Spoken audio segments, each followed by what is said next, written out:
এই সমাজ কেউ ডাকবে না তোমাকে, বা মনে রাখবে চরিত্রহীনকে কেউ ডাকে না, মোবাইলে আসক্ত নাফরমানকে কেউ ডাকে না। এই সমাজ এখন বড় স্বার্থপর।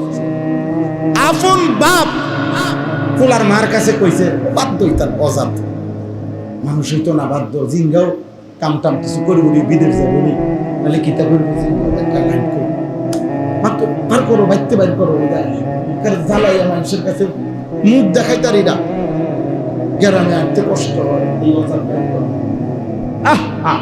আপন বাপ যদি বেটা তোর ব্যাপারে বলে এই অজাত বাইর কর ঘরের থেকে, তোর জীবনের আর রইল কি? হ্যাঁ, তোর জীবনের আর রইল কি? এর থেকে বড় লানত বেটা তোর জীবনে আর কি? যে মা বিরক্ত, বাপ বিরক্ত। কত বাপ আমাদের কাছে জড়াইয়া ধরে কান্দে, হুজুর মানে ছেলে মেয়ে কার যন্ত্রণা, কোনটা চাই যে দুই চোখ বন্ধ করে দিকে যায়।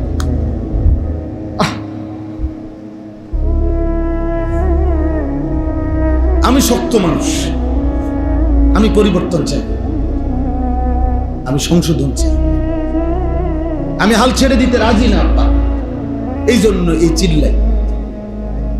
গল্প কাহিনী আমিও জানি, কিচ্ছা কাহিনী আমিও জানি, অজস্র কিচ্ছা কাহিনীর বই আমার কাছে আছে। আমি প্রতিনিয়ত আলহামদুলিল্লাহ বই কিতাব কিনি, একের প্রতিনিয়ত, প্রতি মাসে, প্রতি সময়।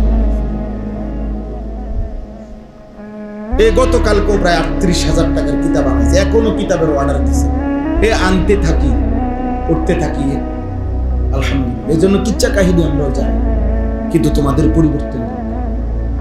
তুমি মুসলমানের ঘরে বড় হইয়া একজন অভিভাবক জুটলো না যে তাকে মনে করাই দিবে যে আব্বা এটা বেঈমানের চুল, তার কপালটা এত খারাপ হলো কেন?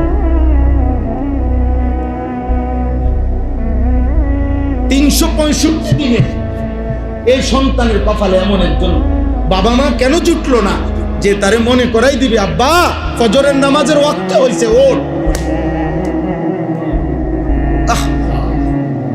এই নাফরমানে এত বড় বদমাশি হইল কেন? এর উপরে আল্লাহর কোন লানত পড়লো, খোদার গজব কেমনে পড়লো তার উপরে? কেউ তারে ডাকে না কেন? কি পাপ করলো, কি অপরাধ করলো যে অপরাধের কারণে আজ আর কেউ তারে ডাকে? আমি তো আলহামদুলিল্লাহ বছরের এমন কোন দিন নাই আমার বাচ্চা, আমার মেয়ে, আমার স্ত্রী, আমার সন্তানদেরকে ফজরের নামাজের জন্য ডাকতে ডাকতে মসজিদে যাই। আপনি আমার বাসার ইমাম সাহেবের নাম্বার দেই, জিজ্ঞাসা করে প্রত্যেক দিন ফজরের নামাজের সালাম ফিরাইয়াই আমি আবার বাসায় যাই। সাথে সাথে মসজিদে দেরি করি, আবার গিয়া দেখি বিবি বাচ্চা উঠছে কিনা। একবার ডাকতে ডাকতে যাই, আবার যদি কোনো কারণে দেরি করে, এটা আমার দায়িত্ব, এটা আমার দায়িত্ব। আমার 75 বছর বয়সী মা, অসুস্থ মা আমার আজও জিজ্ঞাসা করে, এখনো মার এক কথা বললে ফুট নামাজ উঠছো, কসম খোদা এমনও জিগা ফুট নামাজ উঠছো, নামাজ উঠছো, এটা জিগাইব মা। আজও আমার বয়স 45 বছর, মা জানে আমি সারা দেশে ওয়াজ করি, কিন্তু এটা বড় কথা না, মা তার জিম্মাদারি আদায় করে। কিন্তু আমার ওয়াজ করুক আর যেটাই করুক, আমার সন্তান আমারই সন্তান।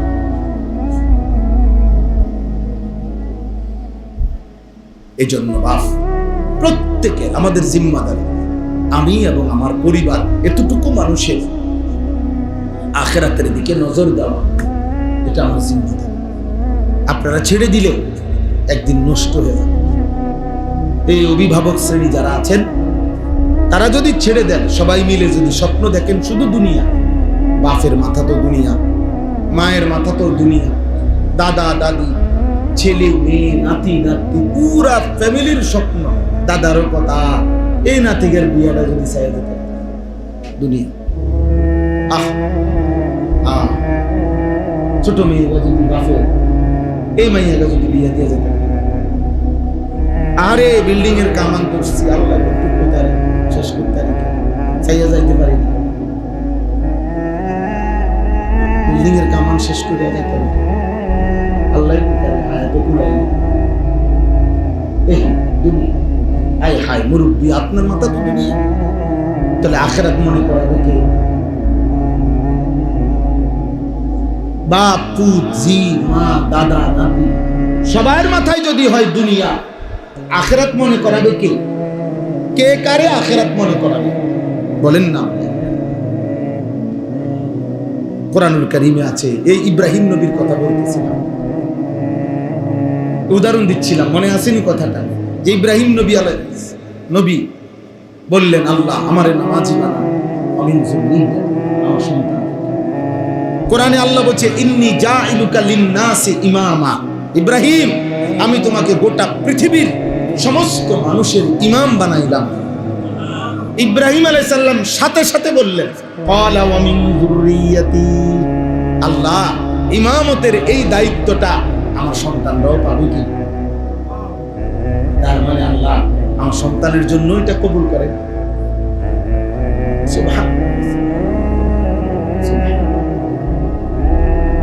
আমার ছোটবেলায় মনে আছে, অনেক আল্লাহর দয়ায় আমার বড় ভাই, আমার আব্বা হায়াতে থাকতেও আমার আব্বার মসজিদে আমরা জুমা পড়াইছি, বয়ান করছি, বাপের পাশে বসে বসে শুনছে, কামছে। বড় ভাইও আমিও, বড় ভাই দুটো সবাই চিনে, আলহাজ হযরত মাওলানা মাহবুবুর রহমান আশরাফ জালামিনের এখন ভারপ্রাপ্ত প্রিন্সিপাল। তাহলে এই জন্য বললাম, ইব্রাহিম নবী সন্তানের জন্য কেমন ভাবনা ভাবছে। আল্লাহ বলছে, তোমারে কি বানাইলাম? ইমাম বানাইলাম। আল্লাহ মিন যুররিয়াতি, আমার সন্তানদেরকে। আল্লাহ বলছে, আচ্ছা ঠিক আছে, শর্ত হইল জুলুম করতে পারবে না, পাপ করতে পারবে না। লা ইয়ানালু আহদিজ জালিমিন, যদি জালেম হয়, পাপী হয়, নাফরমান হয়, তাইলে বানাবো না। আর যদি নেককার ইমানদার হয়, তাহলে ইমামতের এই দায়িত্ব তোমার সন্তানদেরকেও দিতে থাকবে।